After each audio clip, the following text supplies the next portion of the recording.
Hello, welcome to the latest edition of the All American Spook Show podcast. I'm Josh, and I'm joined here with Donnie, Yep. Tiana, Hey. and the Professor Smoke. What's up? And today we're celebrating. It's a celebration in a way because this is episode 250. So usually throughout our history, like say episode 50, 100, 150, right, have kind of been big episodes. Like we did The Lost Boys, we did Texas Chainsaw Massacre, but somehow, well, I guess I know why we fell on Snow Monster in 2019. Now the reason is because we're in the middle of our Polar Predators event, so we just left it up to the wheel of fate, right? Like we had all the movies that we have listed as like Yeti/Snow Monster type movies. We had them all on a list, spun the wheel, and it landed on this one. So here we are. So it's no Lost Boys, no Texas Chainsaw, but I think we're gonna have some fun either way. Before we get into it, though, I want to throw out the usual information, and that's we encourage everybody to go check out spookshow.com. That's the center of the Spook Show universe, and from there you can go to all of our past podcast archives. You can go to our YouTube channel from there, where every month we have series such as Video Vortex, Hammer Horror in Order, and Grindhouse Gutter. So those are always fun little video, like short form video things we do over there. You can also check out our TeePublic shop from there, where you can get logoed merchandise, shirts, and all that kind of stuff. So we encourage you to go check that out at aaspookshow.com. I'm going to assume it's the first time all of us have watched this, right? Like I'd never seen it before. Same. Yeah. Yeah. This wasn't anything that I would have said, yeah, I'm watching that. No, I wouldn't. I wouldn't have chosen this. So whoever chose this, it was the wheel, right? Yeah, it was the wheel. Yep. F. Yeah. Fuck the wheel. That's what you're saying. Yeah, I mean, like I'd never seen it. And maybe this will explain some of it. Now, from what I could tell, this was I never could find like exactly the companies that produced it. I didn't go back and like look at the movie to see what the production companies and all that were, but it was made for a Chinese streaming website called Youku, which was essentially I looked that up because I'd never heard of it before. Youku was essentially like YouTube in China, and then it eventually merged with some other company, and now it's comparable to something more like Hulu. They have movies, they have TV shows, they like rebroadcast TV shows and stuff. It's like Hulu does, right? So that's kind of what Youku is. So this movie was made specifically for that, and it was released. God, what was that? Hold on, I wrote it down. September 10th, 2019, there in China, and it took over 2 years, before it made it on streaming. I'm not sure where it debuted streaming here, but it made its debut November 12th of 2021 here in the United States. So it took a couple years for Snow Monster to finally get exported. I tell you, you really, it's hard to tell based on, the dubbing, the English dubbing. Yeah, so I have to point that out too. Now that you mentioned it, when I went to watch it, it was on. As of the recording of this, Lord knows these things change in the age of streaming, right? But when I went to watch this, it was on Peacock. So I started watching it, and I got about an hour in, and then I had I had to stop because I had to go do something else and then come back to it, right? And it took me 2 days to finally come back and watch like the last 15, 20 minutes of it. When I first started watching it for that first hour or so, it was English dubbed on Peacock. Then when I went back like 2 days later to go finish it, I could not find that damn English dub version. I had to watch it in Mandarin with subtitles, which honestly was probably a little bit better because that dubbing was bad. Oh yeah, it was. It was bad. That's what I said to Tiana. Was like I didn't know that there was a way to watch the dub. I mean the subtitle version, but I was like, man, the actual Chinese or Mandarin language version of this must be. It's got to be better. I mean, it's got to be certainly a hell of a lot less cheesier than the dubbing they used. So. Yeah. Yeah, like there was right there at the beginning, I think it was like the pilot or one of those guys. But no, not the pilot. It was one of the scientists or something where he's like, "Boss, come check this out." And like, it's just yeah, and he had a southern accent. Yeah.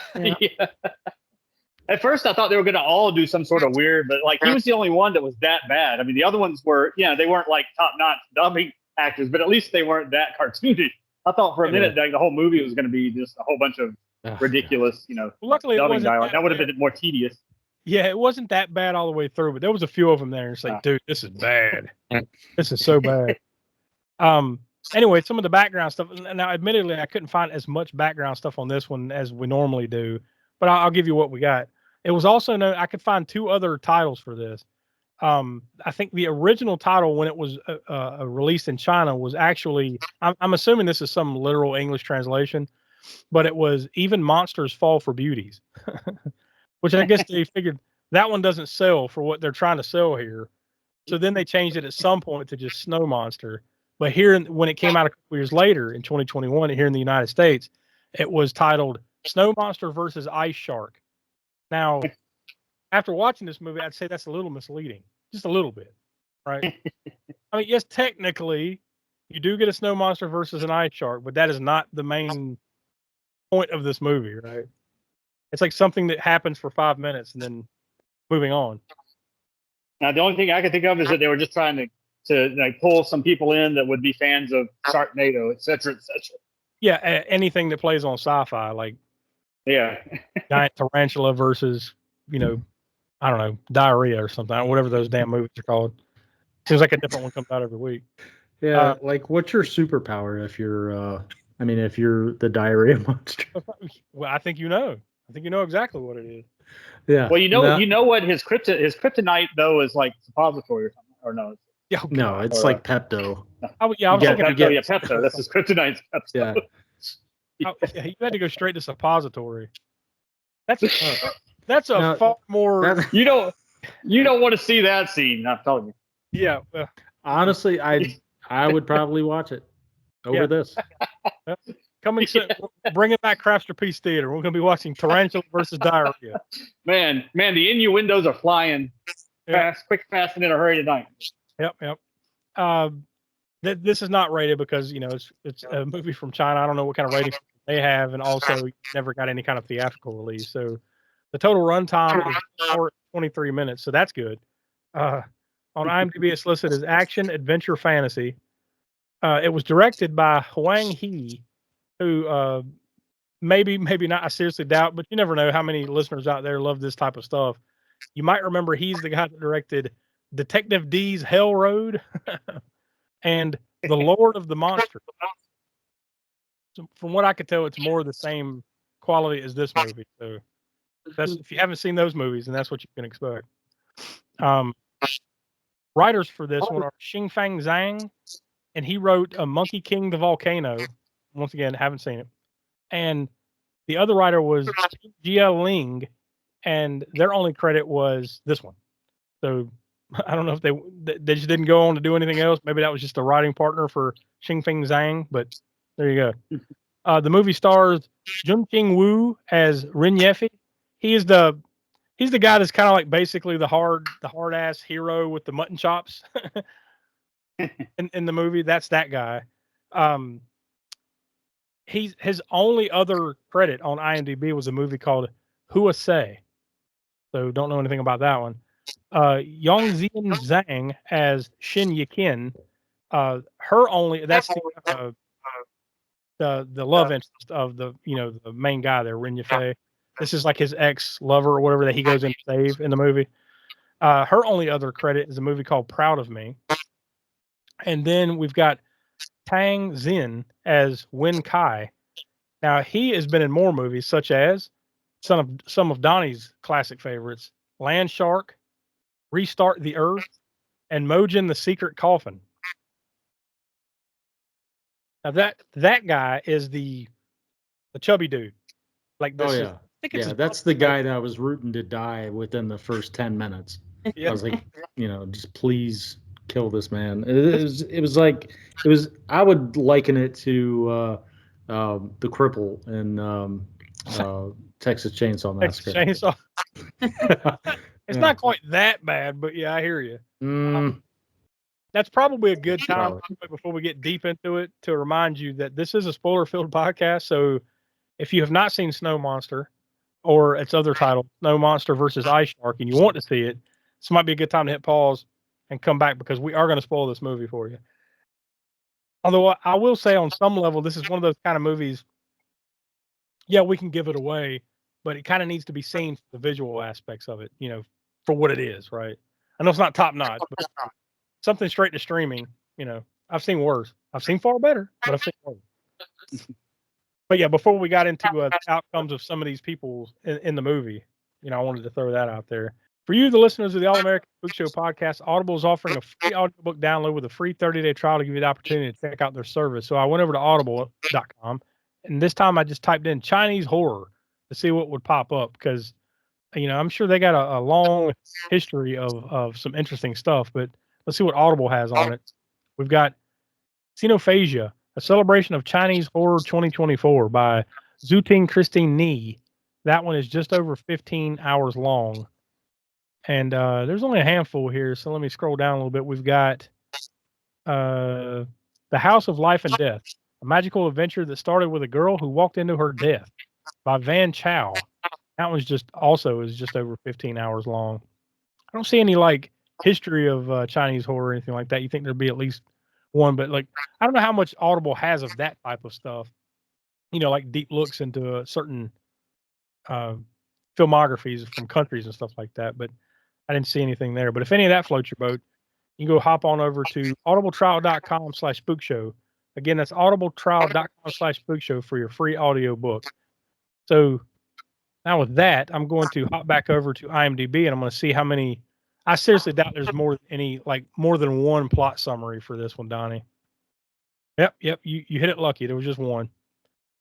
With the rapid development of science and technology in the future, a gene research company sent Shin Yakin and others into the mysterious snowy area on the edge of the Arctic. Unexpectedly, they were attacked by unknown giant creatures. Yeah, that pretty much explains it. Good night, everybody. Yeah. If only. Oh no, we got more to talk about than that. Now that was one thing. Maybe it was because I'm not paying deep attention into the lore and exactly what the hell is going on here. But they described it as when they went to this little. It's not like they went into a hidden place or something, right? It was just kind of like this place in the Arctic that happened to have weird magnetic readings or something, right? So they figured there could be some kind of giant mutations or something there based off their research. Then they go over there and find it. But I was kind of thinking because remember they go into this whole cave system where there's some dead warriors from 200 years ago, whatever the hell it was, and then they kind of come out of it, and then all of a sudden they're in this magical land of giant kaiju type creatures, right? I was kind of thinking that. I'm trying to think of what the how to explain it. They kind of went into another world, Journey to the Center of the Earth kind of thing. But I don't think that's exactly what was going on here, right? It was they just so happened to come up on this little place that no one had really explored, and then they found these things, right? Well, you think no one had ever explored until they dropped down. I guess You see the ancient armor. Yeah, right? You see the I guess they said the Shi dynasty or whatever. Mm-hmm. Yeah. Which I don't know. Those ancient warriors. I don't know my history. I have no idea. How long ago that was. But yeah, other than that, right?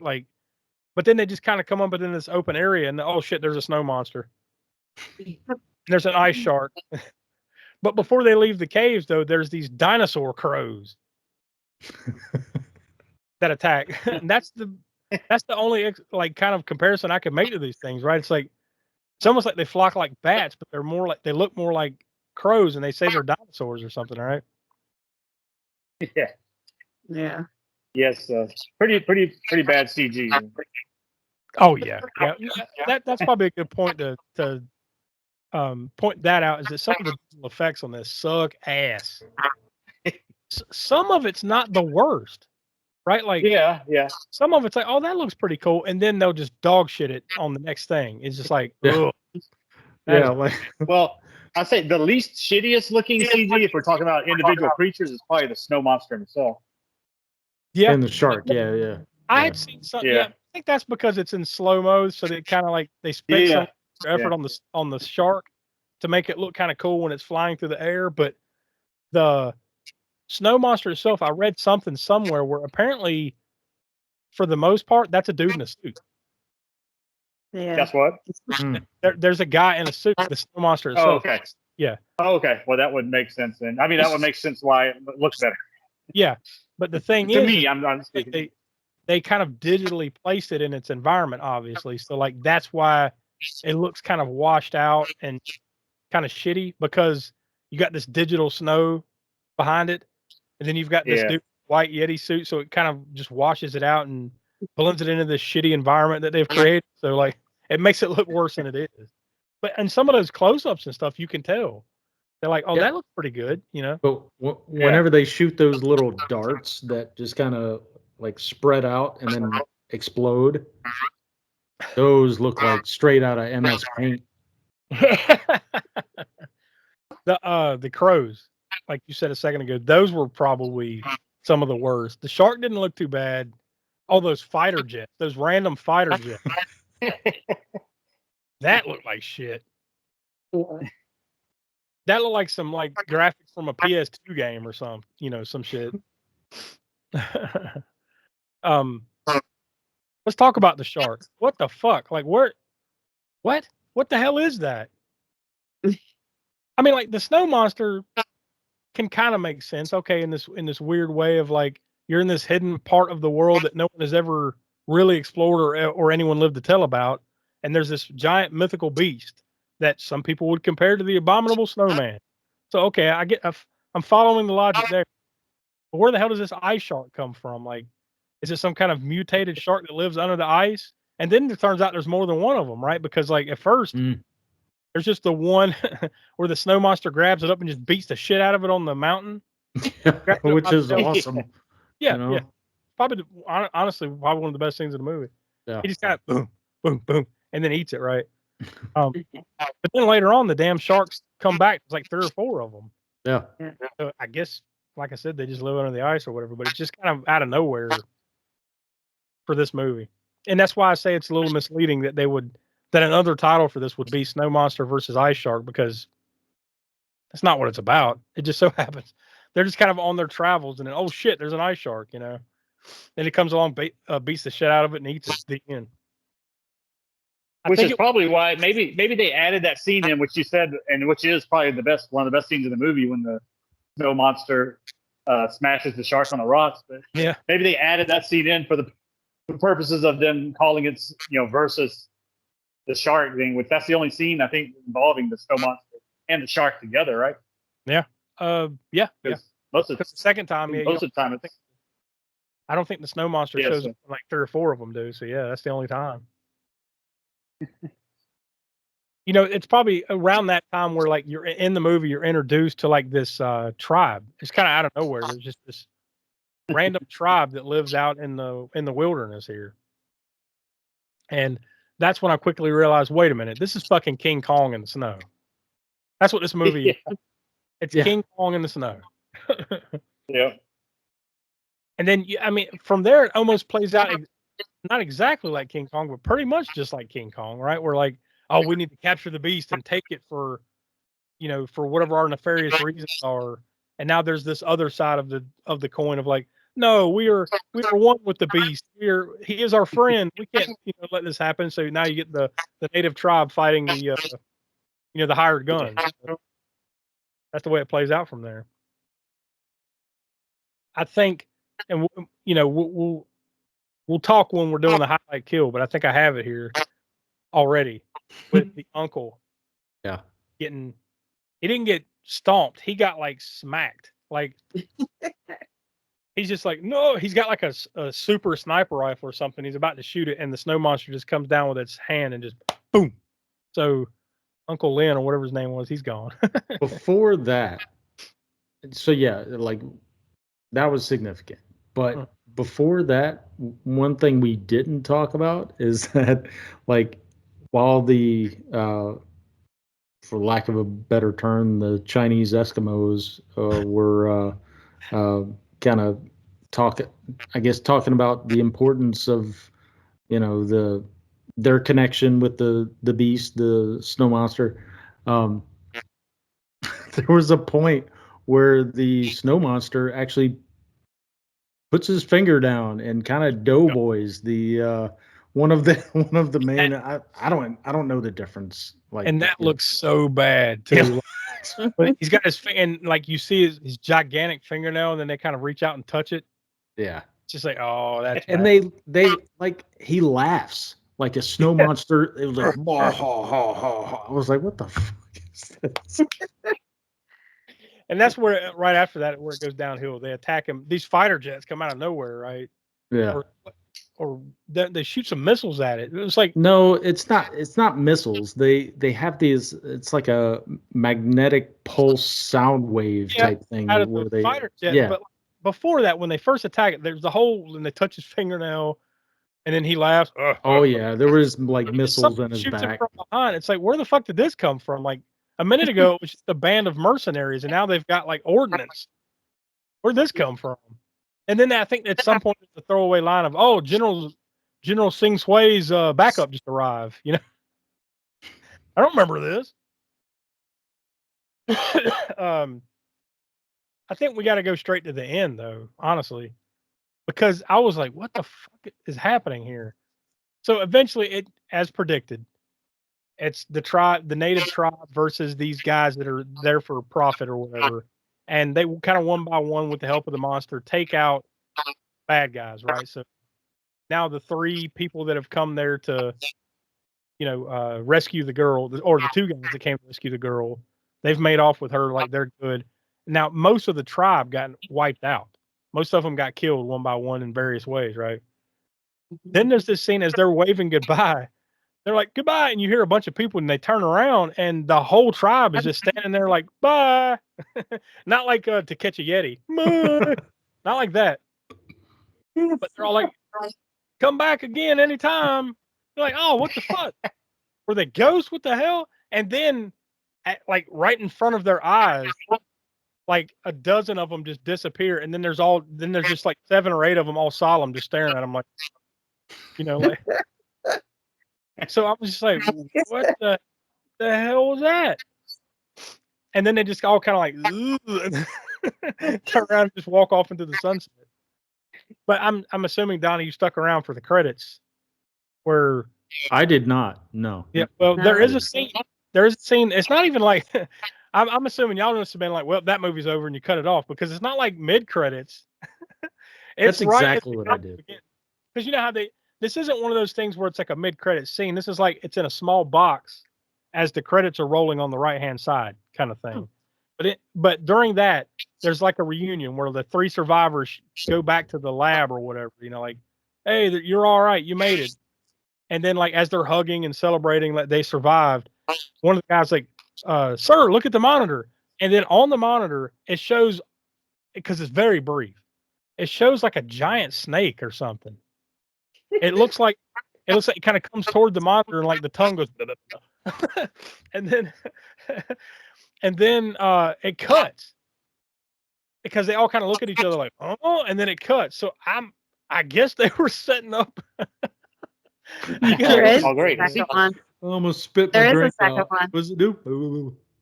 There you go. It just goes. Well, There's a Snow Monster too. That's why. well, there you go. So it must No, have something. We're not doing that one. Best I can tell it. So next week here on the Spook Show, God damn it. I never saw anything that there was a sequel. So that I guess that makes sense. But they were clearly setting something up because it was like, sir, look at this, and then there's that fucking snake thing or whatever it was, and then they look at each other and then it cuts, and then the rest of the credits. But there you go. Snow Monster or Snow Monster versus Ice Shark. I think we might have found something that made Sharknado 4. What was it? The Fourth Awakened, whatever the fuck. That makes that look halfway decent. Yeah. I'll see. Maybe that was a sequel called Snow Monster. Snow Monster beats the sandworm. Yeah. No, that would have been if I'd have saw a sandworm on there, but oh fuck, there's a sequel. I gotta find it. No, this was like cheap ass sci-fi, digital effects snake that just goes and then it cuts. So that's not something that was gonna pull me in to watch another one. I can tell you that. You're not gonna fool me again. Mm-hmm. Speaking of sandworms, the shark scenes did kind of remind me of like kind of like a sandworm scene out of Doom, right? Although it did feel like they used kind of the same effect over and over. You know, like that shark, the way it looked and the way it was twisted in the air when it was flying across. And then they used that. They used it multiple times. It did have a cool design, you know, like 1,000 teeth in its mouth. Like it floated across. Oh my god. So yeah, there we go. That's rugged. Got to find the fun, right? There's fun to be had in every movie. That's what I say. There you go, Snow Monster. So nobody in particular brought this to the table. This was just a Wheel of Fate wheel spin type of thing. So I guess I'll go first. I don't know exactly where to place this. I don't want to see it again, so I guess I can start there. I have no intentions of ever watching this again. Man, with that being said, it's not the worst thing we've ever watched. There's a lot of other movies where I'm like, oh, not, you know. So I guess with that being, trying to be fair as possible, I'll give it like I'll give it 1. I'll give it 1 star. Because I didn't like it, but like it's not the drizzling shit, you know what I mean? So Yeah. Although if this were a craft piece, I would give it diarrhea. So there's that. Tiana, what do you say? Yeah, the CGI was horrible. It was just like a made movie just to make it for the hell of it, I guess. I don't know. Well, I mean, it's for a streaming But, platform. yeah. That's pretty much what it is. It's exactly what. Yeah. Well, we got to spit out some content. Here's $5 million. Go make something. Jeez. I'll give it a 1.25. All right, Donnie, what do you say? Sorry, I hate living right beside the damn road. You hear this shit? Anyway. Yeah. Sound like you just wandered into that tribe. They're outside right now. Yeah. Hey, come back anytime. Yeah, just waiting on the little. Anyway. The fingernail. Yeah. So, yeah, this sucked to sit through. You know, I mean, as far as like just watching it, like the first 10 minutes, I'm like, Jesus. I agree that this was a chore. Like after a while, I'm just like, oh, fuck. You're just Get like, this over with. There is something. That said, there's something there. They just take fucking forever to get to it. And I hear you, and I agree, but it's only an hour and 23 minutes. So I know it seems longer, and it's barely the dubbing. Like we've already talked about the dubbing. The dubbing sucks. It sounds like it was done by teenagers, and then I don't know. It's just I don't know. I can't. It's still not the worst thing we've seen. No. There's something there. I'm gonna echo Tiana's rating at 1.25, even though it's not by much. Mm-hmm. All right, Professor, it's up to you. Bring up the curve or bring it down. What are you saying? Well, it's not looking good. I'll say that. Uh-oh. It's looking like it's going to go down. It's going to be an impotent one or something. Anyway, yeah, like you said, all of you said, it's not terrible. Not, the worst thing ever for sure. It's got some moments that are somewhat entertaining, right? One thing that would have made this more entertaining, at least, maybe even bumped it up a little bit more for me, would have been if they just go all out with the creature feature violence. The sharks ripping people apart. Whenever the snow monster picked that guy up, I thought he was gonna like bite him in half or something, but he didn't. The fighter jets come up behind and he just drops him. Yeah, I think he was. I was thinking, oh, he's about to eat this dude or rip him in half. Yeah. The other, no. Yeah. If they had gone like that, I mean, there's plenty of fodder in this movie of the military guys like trying to kill the beast. He could have just wiped a lot of them out, and that would have been kind of satisfying because they're just. He's not like the bad guy. He's kind of like the good guy creature, right? So you kind of want to see these guys get their comeuppance, and you do in some aspects. But I mean, it's very anticlimactic most of the deaths in this movie. Yeah. Now that might be because I don't know this. When Hong Kong had a cinema there and all that, and British British-owned Hong Kong or whatever. And they were able to have all these crazy, violent movies coming out. But now that went back to China, I don't know what their censorship is like when it comes to violence in movies or anything else and all that stuff. So that could play into it. Why it's not that between gory that, or between the possible censorship and the fact that like it was a streamer, like a straight to stream that might not. I don't know what Youku's rules are. I don't know how violent they have movies on there, so I don't know. Yeah, but that definitely would have bumped it up. That might have bumped up another at least a star or so for me if they had a bunch of that in it. Yeah. But unfortunately, it did not. So what it does have, I'd probably have to go kind of with what you gave it, Josh. I'm going with a 1. Well, there you go. That means with the professor's rating, that brings it to 1.13 out of 5 stars. So 1.1 out of 5 stars for Snow Monster. So it earns its rating very fairly, I believe. With that out of the way, we'll go ahead and toss to the usual information. Donnie, you got any connections for us? Nothing. No, the show is better for it. But I must say that who knows? We may see this. We may see some of these names again. I don't know. Sure that one of these days we'll watch Snow Monster 2 or what was that movie that I mentioned a minute ago? Fast Eddie's. Detective Monkey versus the volcano. Yeah, maybe. You never know. You never say never here on the Spook Show. That's always the theme. So you never know. But yeah, that doesn't surprise me. Although now that we've done this, if we watch any of this other shit, you never know in the future, right? Tiana, did you have any kind of kill count that you could find for this? I couldn't find any, but I'm gonna guess it had to be a decent amount. Dozens. You just don't see. You don't see. You don't see them much. The kills or blood or anything really in this one. Probably the most, the one scene that sticks out is when like those dudes, those mercenaries or whatever, come in and kind of wipe out that tribe. Yeah. Because they're just shooting them like left and right. So like you see at least probably 15 or so get shot and killed there. Yeah, probably that. And then you count in all the mercenaries or whatever that get eat up by dinosaur crows, a snow monster, and an ice shark. So yeah. It's in the dozens for sure. Dozens. Yeah.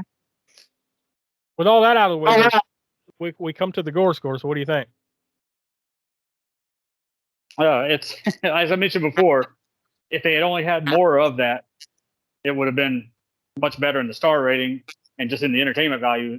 But for the high body count this movie has, there's very, very little blood or hardly any gore. I mean, the only scene that could maybe be gory was that piece of a shrapnel or a piece of the plane debris or something, whatever it was that lands on the guy's leg. Yeah. And that one scene, and he pulls it out, and there's like blood, and kind of like the hole in his leg, kind of right there. I mean, that's about the only actual gore. Right, you see some blood here or there a little bit, but not even much more of that. Like I said, considering the high body count this movie has, is pretty damn bloodless. I just thought of one that we had mentioned: when the dinosaur crows attack, and that one dude kind of eats a hole in the back of his head, just kind of falls forward. Oh yeah. There's a couple of random, I guess, like that, but definitely not enough. Yeah, no, not enough. But I think I'm gonna go with, I guess. I hadn't really talked about this before, but I get 5 being, we have a 10, and then we go up to 10. I think it's 10x, right? Whenever something's overly like super gory. 10x. We've used that. Yeah. So of course 5 is the middling. So I pretty much, if a movie is gonna have it's gonna be PG and have a little bit of gore in it, like say Indiana Jones and the Temple of Doom or something. That actually might get a little bit above a 5. But it's at least going to be a 5. If it's a PG violence, it's going to be 5. I don't know what this movie is rated. If it may not have had a rating because it went straight to streaming, right? Yeah, no. So, and this one, if it did have a rating, I mean, I'm sure it could easily get away with PG. I would think maybe I don't know. I don't even know if it would hit PG-13 because there's no nudity, no probably enough. I don't think there's probably enough violence to go PG-13. Maybe so. Maybe yeah. Some line. But it's definitely elite. No, it's not a rated R. That's for sure. Yeah. And that's my kind of cutoff for that. Is like at least 5 or below for any kind of PG to PG-13 type of gore or whatever, and that's probably where this movie falls in there. So I'll go, but it doesn't even get up to that for me. So I think I'll give it a 4. No, I don't know. Maybe 3. Let's go 3. This doesn't have enough. Yeah, that's probably fair. Yeah. If I mean, it the had, crow pecking scene, like I'd forgotten about that, but there was that, and like I said, the leg, shrapnel into the leg, and a couple of some gun violence scenes, but I don't think there was any blood squibs, right? I don't remember seeing any blood splatter. maybe in that, like I said, when the tribe gets mowed down, like there might have been Maybe. something there that I'm blanking on, but yeah, that's about it. Yeah, if it had had more of So, that, yeah. I think it would have earned bonus points. I think we all agree there. So, Yeah. so there you go. That's where we'll leave Snow Monster. Now, our Polar Predators event continues. We're going to be doing this all the way through the month of February, and next week we're going to be talking about the movie that Tiana, you picked it, right? Yeah. So what are we going to be watching next week? Night of the Howling Beast, One of the- aka the Wolfman versus the Yeti. Oh yeah, you don't want to get into that AKA because I think this thing has like 8 different titles. Yeah. Well, yeah. Yeah. Yeah, there we And go. that's about par for the course for those Spanish and Italian movies of the 70s and 80s. Whenever they got marketed to all kind of different European countries, they'd get just about a different name for every country. It seemed like sometimes. So yeah, that But, ought to I'm be, definitely excited for it. yeah, I think that's going to be. I mean, just on the base level, I think that's going to be a lot better than what we just talked about. So, Out of the Howling Beast from 1975. That's what we're talking next week. So, our Polar Predators event rolls on, and it's a cold winter after watching Snow Monster. So, for Will, who couldn't be with us, Donnie, Tiana, Professor Smoke, I'm Josh. We are the All American Spook Show, and we'll talk to you next week. See you. Bye bye.